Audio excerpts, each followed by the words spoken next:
live. I hope this works. Okay. What's up, everybody? Hey, if you can hear me, we're just a few minutes early, but if you can hear me, if you cannot hear me, type in the chat so I know.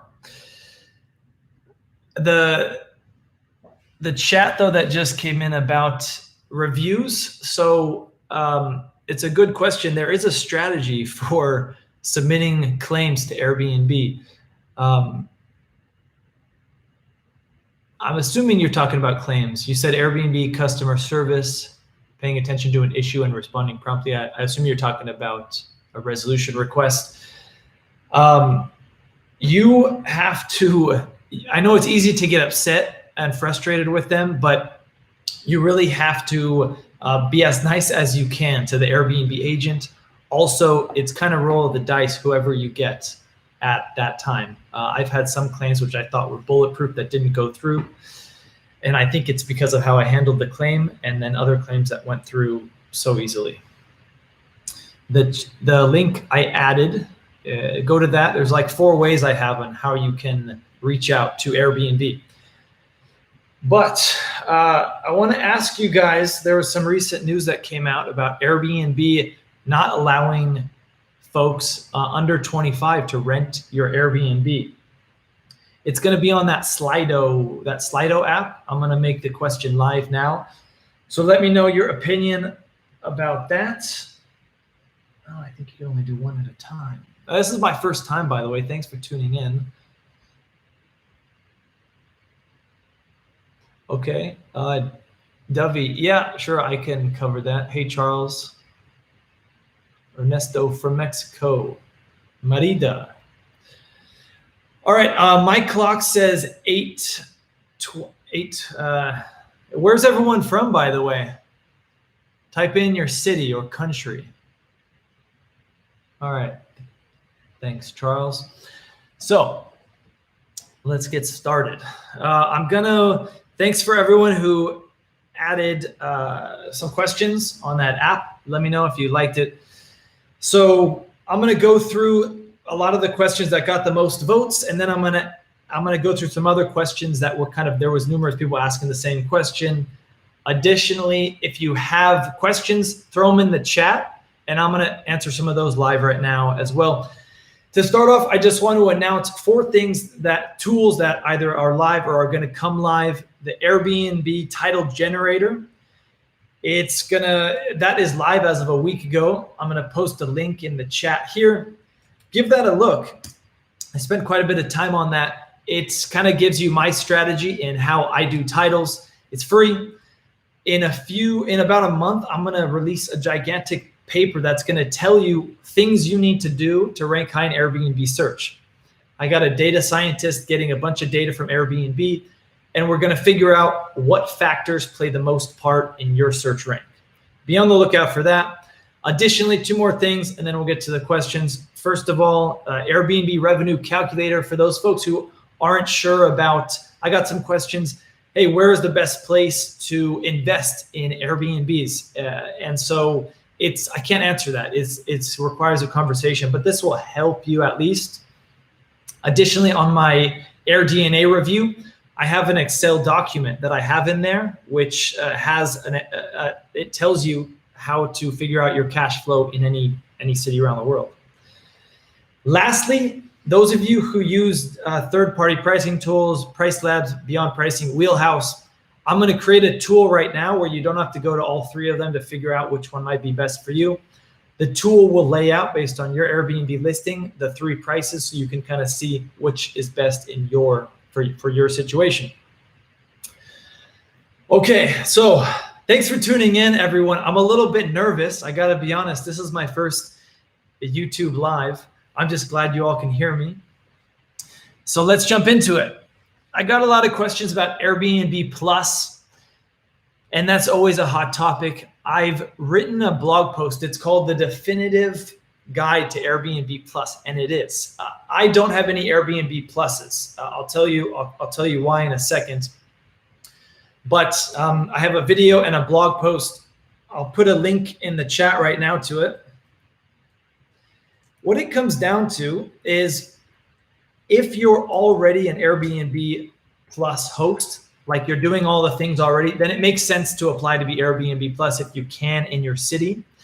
If you have to really do a lot of stuff to try and reach up there, at that point, it doesn't make sense. You can think of Airbnb Plus as like NBA, like the professional league.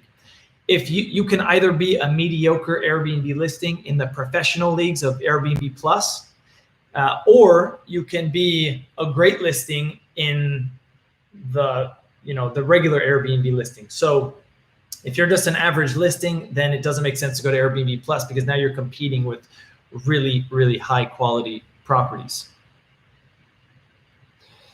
Darren, when should I worry about my decline rate? One decline does not matter. 3 declines don't matter. You get 3 declines in 1 year. They don't affect your search rank.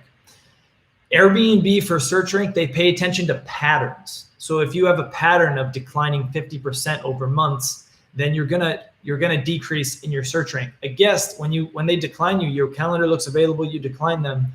This is a bad guest experience. The guest may go to booking.com or VRBO and Airbnb loses a guest, especially if it's a first-time guest. If they don't make that first booking, they're unlikely to come back to the platform. So an acceptance rate is very important. Someone else asked if they should add a second listing for just events only.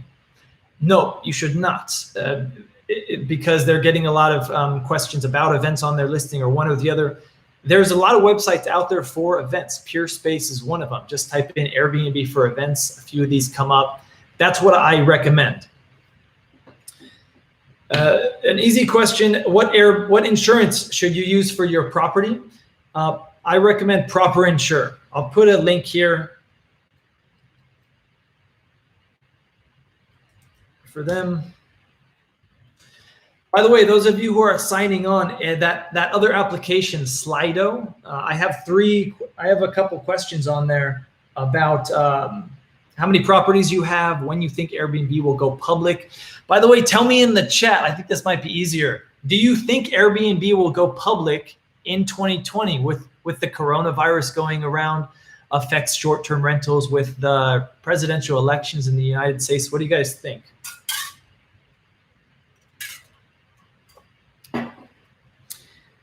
So the most popular question came from Dev.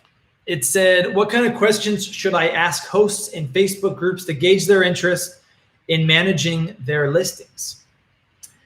And so this isn't a good idea because these groups have 20, 30,000 people in them.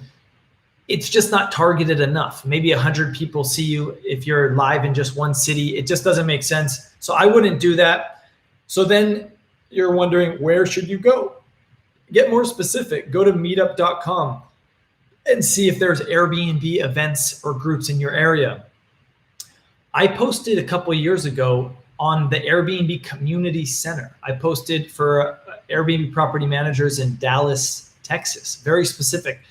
That actually still gets replies. So that normally I wouldn't recommend that, but that could be an option for you as well. Facebook group events or Facebook events, look for events in your city. When you click that events tab, it'll say in your city, see if anything comes up, type in Airbnb.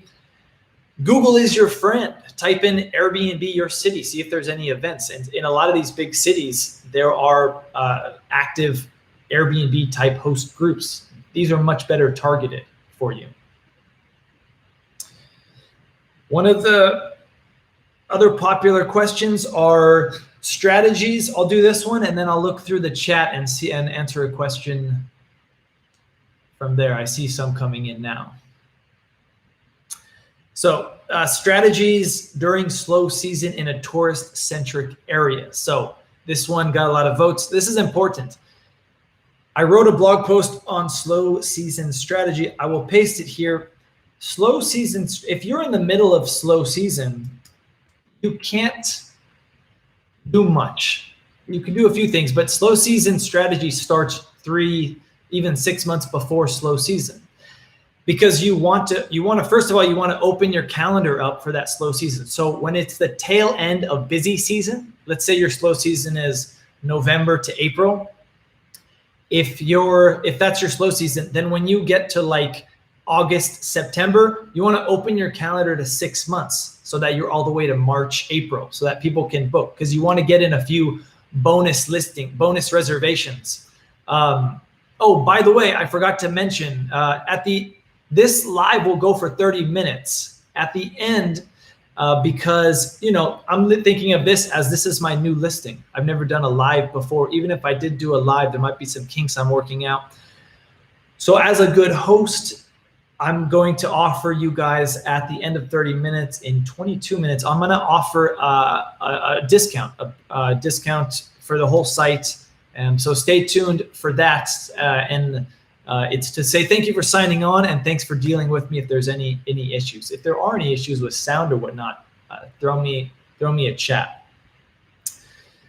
So back to the slow season. You want to plan for it. You want to get a few bonus reservations in before the slow season starts, but you have some flexibility with your listing. So what are some things you can do with your listing to make it more flexible, to increase the pool of potential Airbnb guests that see your listing? Something you don't need to do during busy season that you might want to do during slow season. The biggest thing is change your minimum nights. Busy season, maybe you can get away with a 3-night minimum, but in slow season, maybe you change it to 1 night. Weekly, monthly discounts. In slow season, maybe you want to increase these weekly, monthly discounts. Extra guest charge. In slow season, maybe you take that off. Instant book and instant book requirements. There's 3 selections you can click for instant book to make it less stringent. Like one of them is recommended from other hosts. One of them is verified ID.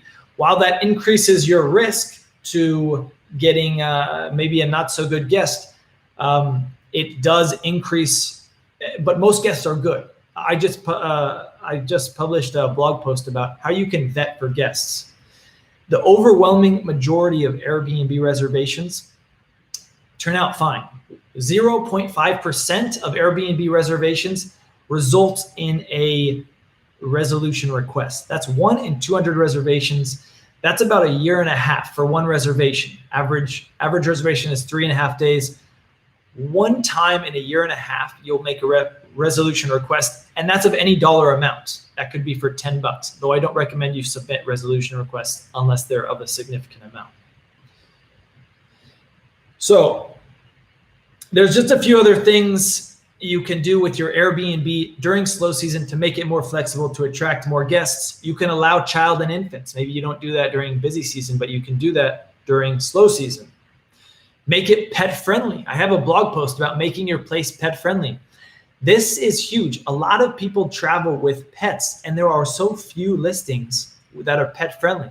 That's one thing that'll definitely get you some reviews. There are some things you want to take into consideration, some amenities you want to purchase for those pets to protect yourself, but that's a big one. Cancellation policy, you might consider changing that. Lastly, availability preferences. Some folks have that you need 1 or 2 days notice before you get a reservation. There's a lot of people who look for Airbnbs the same day, so you might want to delete that requirement during slow season. Can you get me more water? I was able to convince my friend to help me out with this, with the chat and everything. So all right, I'm gonna read the chat. Let's see. Can you define decline synonymous with pre-approval? I don't know what you mean there. Please specify. I'm scrolling up in the chat. Pricing takes a lot of time and effort. Any ideas to cut down? Pricing, my strategy with pricing, it'll take you about 1 minute per week per listing. I use Price Labs. I have a strategy. You have to go to my YouTube and take a look at it, but it requires going in once a week and making some adjustments to your base price, and then making adjustments to customizations if you see trends. Theron, you said, would you recommend purchasing food and fill the fridge and charge more than the competition? What can Airbnb host to differentiate themselves from their competition? It depends. It depends on your market. Will FPGs, future potential guests, will they value that? If they will, then yes. What you might do is just offer that as an additional service. Hey, I can fill your fridge for this amount. I can pick you up from the airport for this amount. I can get you a babysitter for this amount. I can get you a chef for this amount. It's good that you're thinking about this though.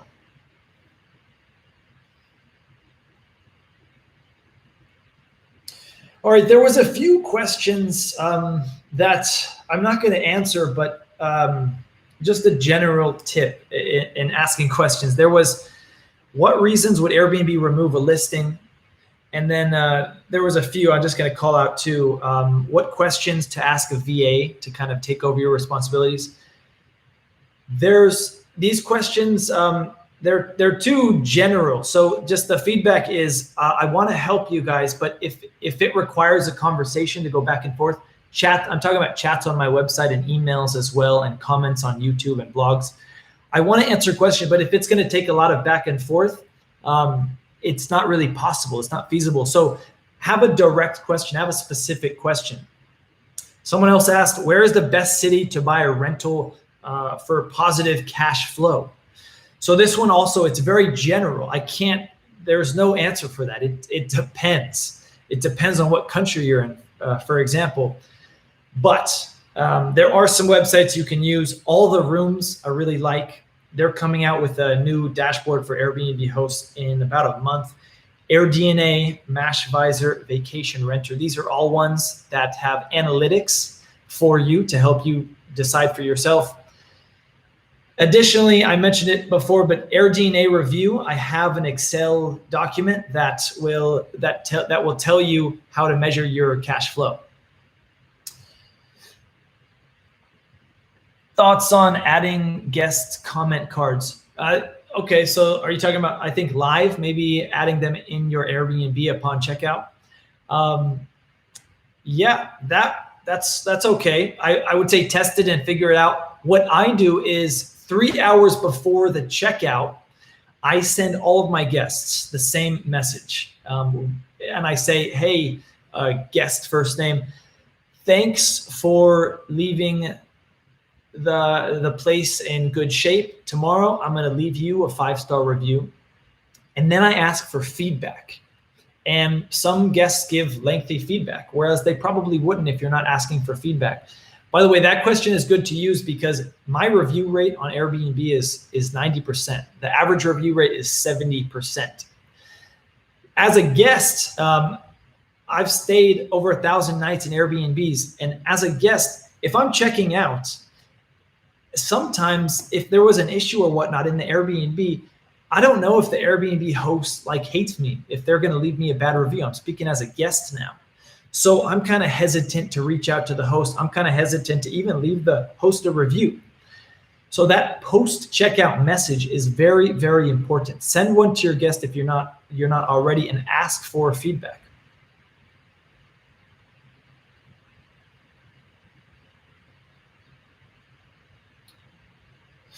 How do you structure co-hosting agreements around profit splits? Do you have preferred rent amount base that goes to the homeowner and then split the profits afterwards? I think I can't follow your question, to be honest there.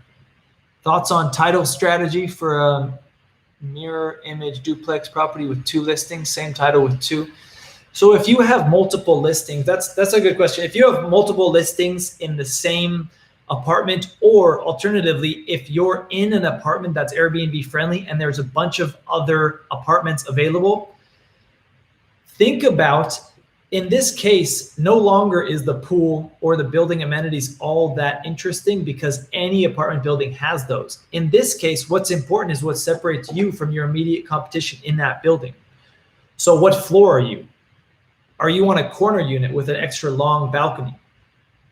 And then additionally, any amenities that you can separate yourself from your competition. Airbnb doesn't allow change your reservation when a guest wants to extend his stay. I think they do. Let me reread that. So when a reservation has already started, you can't extend the stay. I think you can. But I'm not sure exactly how. But if not, you could just have them rebook for the future dates, and that's okay because you get another review, and number of reviews is a ranking factor. So that's not a bad thing. Though they will have to pay an extra cleaning fee, so you want to make a special offer for them. Best picture for cover photo, living room versus kitchen. The cover photo is very important. The cover photo should be something, it's the same, it's whatever is sellable, whatever differentiates you from your competition. The Airbnb title generator tool that I just made, I was searching for an Airbnb in a beach town, and all of the cover photos had the same. They were all nice, but they all had a view of the ocean with a balcony and a nice bedroom. In that case, that no longer becomes really a good cover photo because they all kind of blend together. Additionally, your cover photo, if you have something on your cover photo, in this case, a ocean view, balcony with an ocean view, you don't also want to mention that in your title. Your cover photo and your title should highlight different sellable features of your Airbnb.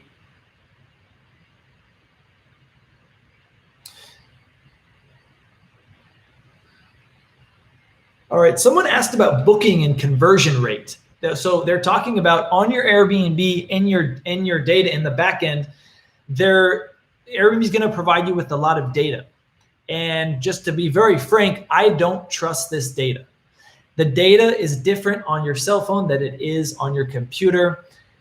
So I don't trust it. For example, I just had a look at it before this live.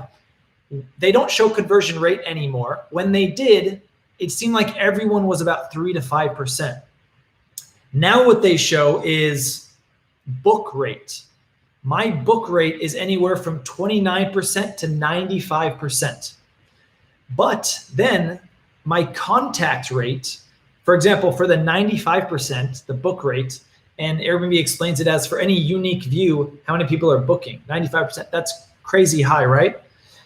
But then my contact rate is 2.5% for my listing that's at 95% book rate. So this just doesn't make sense. These statistics, the contact rate would have to be higher. It would have to be 95%, right? Or more.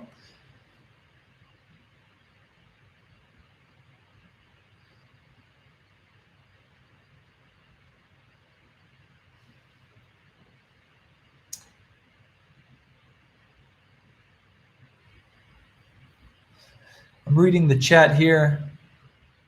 You guys are so active. Thanks.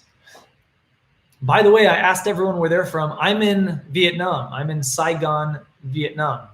Anyone been here? The coronavirus is directly affecting my bookings. I'm getting a lot of last minute cancellations. Do you have suggestions on how to weather this situation? I'm assuming you're probably in Asia. No, the coronavirus is unfortunate, but how to weather this? No, I don't really know. Sorry. If anyone has figured out a solution about this problem, I know a lot of Airbnb hosts, they're empty, and all the cancellations are happening for the next, I think, maybe 3 months.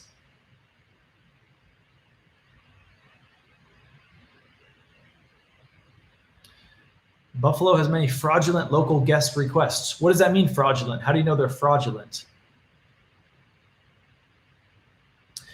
Kevin, thanks for the clarification. So he's saying this is relevant to a lot of people.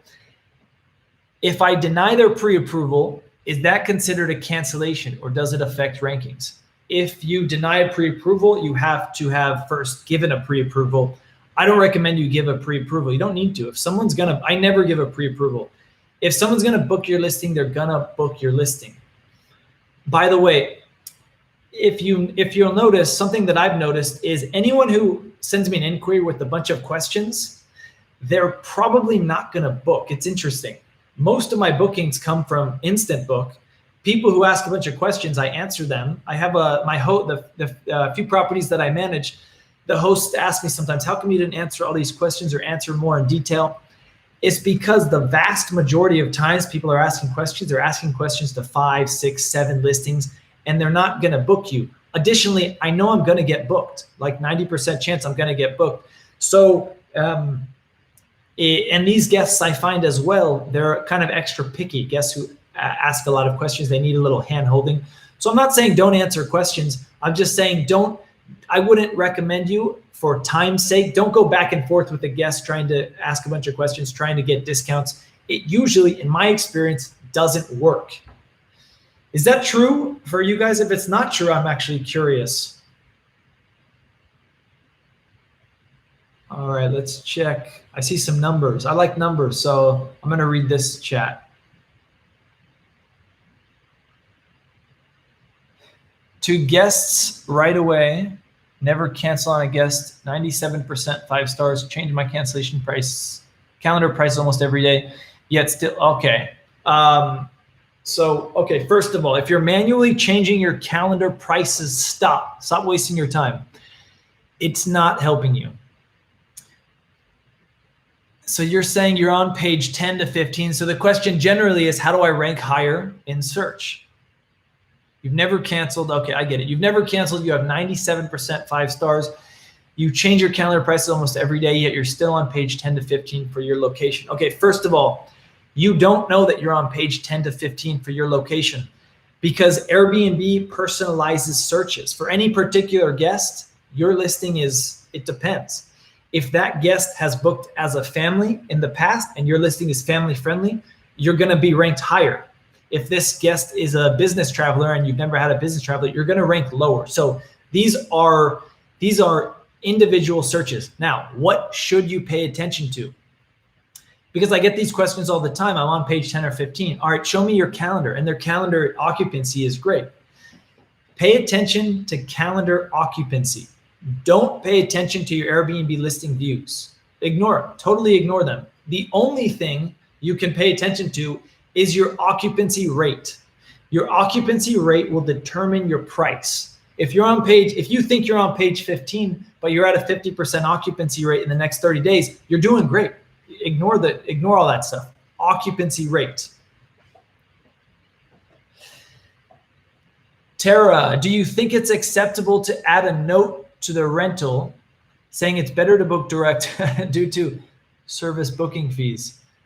In addition to that, hospitality taxes. Okay, you cannot and should not say on Airbnb to book direct.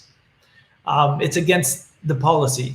Additionally, if you have URLs or phone numbers in your photos, that's also anything in the photos, that's also against Airbnb policy. And I have a hunch that their photo recognition technology actually recognizes this and is going to bring you down in search. So remove these photos. Additionally, just a quick tip, if you have a cover photo that's too wide, it's showing the living room, the bedroom, the kitchen, the living room, the balcony, and open, it's too much detail. A lot of people, at least half your guests, are coming from a mobile phone. It's just gonna be too much tiny detail to make out what they're looking at.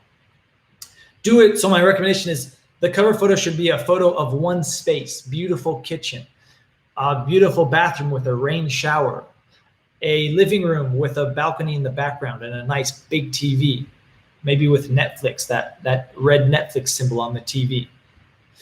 By the way, you can go to a company called fixmyphoto.com. And if you have these little changes, let's say you got professional photos and then you realized, oh, what if I add that Netflix to the TV? You know, the TV is usually black. Maybe add that Netflix logo as if you're starting up Netflix to communicate a little bit of extra information to the guest. Fixmyphoto.com. They can do these things super easy. I think it's $5. I know that it's $5 per photo. All right, we're coming up to the end here. Let me see. What cancellation policy is best for me? This was a question in Slido. Well, it depends. Most of my listings and my recommendation is for flexible cancellation policy. That's because for two reasons. One, Airbnb has said on Airbnb website, they've hinted that flexible listings rank higher. The quote that I'm using as evidence is when Airbnb is explaining their cancellation policies, they're talking about how they're encouraging more bookings. It's a direct quote: encourage more bookings, especially for more flexible listings. I'm inferring that to mean one of the things they're talking about is cancellation policy. So additionally, if you have a strict cancellation policy and the guest cancels, what happens? What happens is that Airbnb calls you or messages you and says, hey, this guest canceled, can you refund? It happened to me the other day. One of my listings is moderate in New York because I notice a lot of short-term cancellations. So it's just a waste of time. If you're the best listing, you're gonna get rebooked. Almost always I get rebooked. It's a little bit annoying, but I think it's better in terms of search rank. It's better overall with my booking rate. So I'm gonna read the chat here once again, and then I will give you guys the discount code valid for the next 12 hours.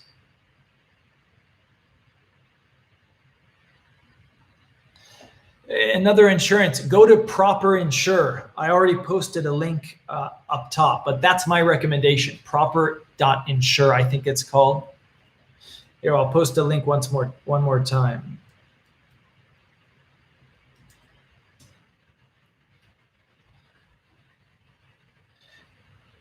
Okay, so everyone, thank you so much for tuning in. I think I'm going to judge this as a success. I got 53 people watching me, and I know that there was a cash flow diary. Hey man, welcome. I know there was also another live by Tony Robbins in the exact same time, announced like 2 days before me. So I think I lost some people for that. But the code, it's available for everything on my website, and it's available for the next 12 hours only. The code is DannyLive, DANNYLIVE. I'll post it in the chat. What that's going to give you is $50 off anything on the website. Good for 12 hours. So anyone who, I have a bunch of questions. You guys are pretty active on the chat. I'll continue this for another 15 minutes. If you guys want to continue, I'll focus on the chat. Any questions in the chat, I'll have a look at there. So let me see what we got here. I'm in Miami. Should I have a particular lease agreement for landlords when they're doing rental arbitrage with waivers? Yeah, I mean, you're going to need the main thing you're going to need to add to this is that you're allowed to do rental arbitrage. You're allowed to pay them, but rent it out, sublease it. Sublease is the specific legal term that you're going to want to use. Any, do you like Airbnb's Guidebook, or do you use a different guidebook platform for Airbnb guests? So there's a differentiation here. On Airbnb Guidebook, that's just recommendations. It's a very underutilized tool. Almost no one's looking at it. You should still fill it out though. Then there's a digital guidebook. I recommend hostfully.com. It's free for the first guidebook. If you want to subscribe to Pro, use the code OPTIMIZE, and that'll give you 2 months free of their Pro service. Additionally, if you guys sign up for these Airbnb related services, I'm going to add a link right now to all my partners. If you type in Optimize on a lot of Airbnb related services, you'll probably get a discount. That's my code. Here's the link to my partners page that will give you the specific code if it's not Optimize. But I do recommend you use Hostfully. You add your recommendations in there. I have a YouTube quick tip. My YouTube quick tips, they're supposed to be 5 minutes or less, in and out, about something, one specific thing on Airbnb. One of them is about your digital guidebook. One of the questions I get is how much information to provide. And a lot of the times there's too much information. So recommendations for your guidebook is an interesting one, because a lot of people think providing a lot of recommendations is better. In fact, it's the opposite. Provide the best restaurant, provide the best cafe, the best park, the best nightclub or bar. And then if you did a good job, the guest will ask you for more. And if you notice a trend of guests asking you for more, then add the second best cafe or an alternative. But don't start off with 10 cafes, 20 restaurants. You become like Yelp, and you just end up guessing randomly. So yeah, that's my recommendation for that. Additionally, what I'm gonna start providing is an itinerary for my guests. So your guest stay affects your review. And if you live in the city, you should be an expert. So you should at least have some tips that dive a little deeper than the really generic tourist tips. I'm going to send my guest a custom itinerary based on the length of stay. And it's going to be standard, but it's going to be custom in that I'm sending it to a 3-day reservation. I'm sending a 3-day itinerary. 7-day reservation, I'm sending a 7-day itinerary. And it's just a couple tips about my city, a couple unique things you can do during the daytime and during the nighttime. And that's it. It's going to add to the guest experience. And I'm hoping push me, level up, elevate my hosting.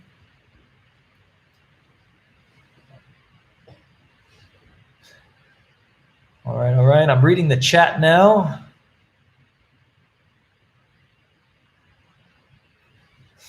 I just starting and can only rent my place a few times this year. What should I purchase from you in this case? So if you guys noticed, I don't sell my services freely.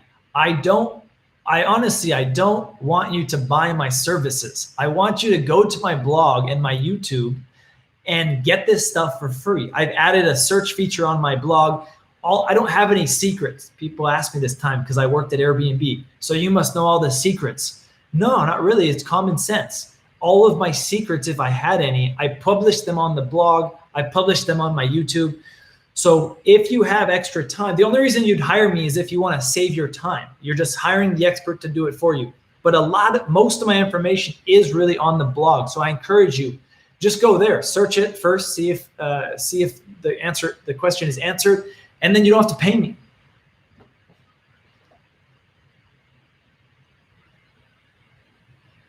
Someone is agreeing with me. Thanks, Mr. Greg Johnson. How should I transition for busy season coming up to slow season? So I mentioned that before. There is a slow season strategy. It's kind of the opposite for busy season. For busy season, I'm going to post a link.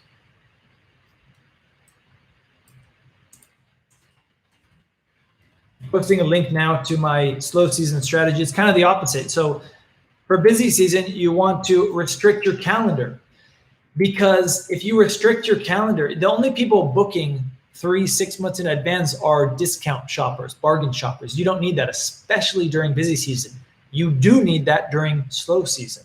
So you want to open up your calendar during slow season. At the end of busy season, open it up through the slow season. At the end of slow season, restrict your calendar to 3 months. Hope that makes sense. What are your thoughts on your porter compared to SmartBnB? I just recently tested out your porter. My preference definitely is SmartBnB.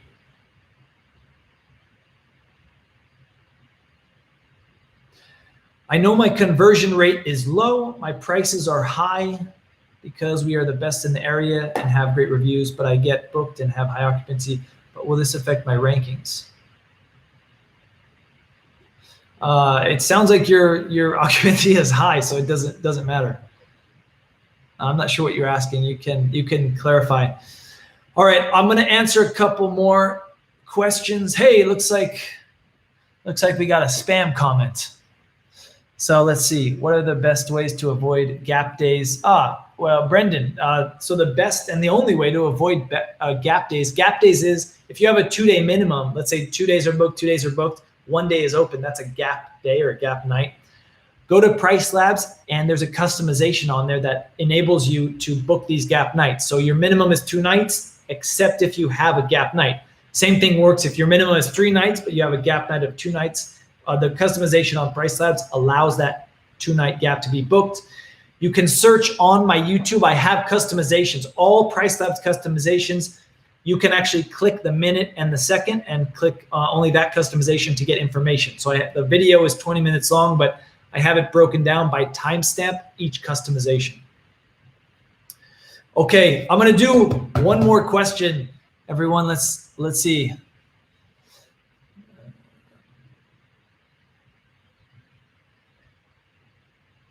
Hey, Elisa, thanks for tuning in. Elisa's great, everyone. She helps me write some stuff. She's the only one. I'm very picky with this. She's great. Danny's book is a must read for hosts, the best in the market. Thank you. Stick with why SmartBnB.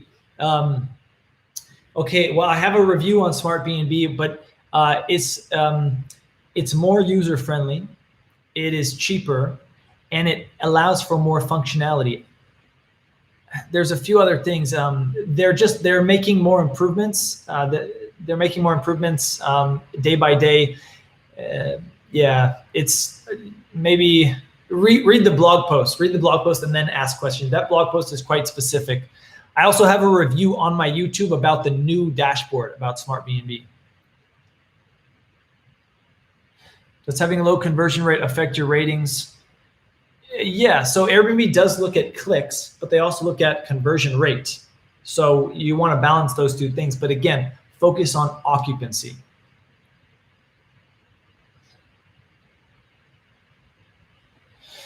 Okay, so should I do one of these again? Let me know. Send me a chat here. Has this been valuable? How can I improve?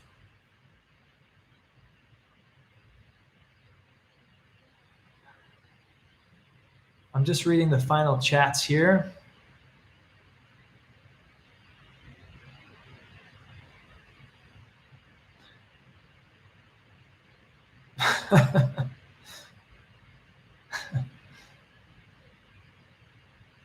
Okay. All right. I've gotten a few yeses. Good enough for me. All right. Thanks everyone for tuning in. I've recorded this, so I'm gonna post it onto my YouTube. So tell your friends who missed out. Tell them how much they missed out, big time. Don't share the code with them either. That's just for you guys. Okay. Until next time. Happy hosting.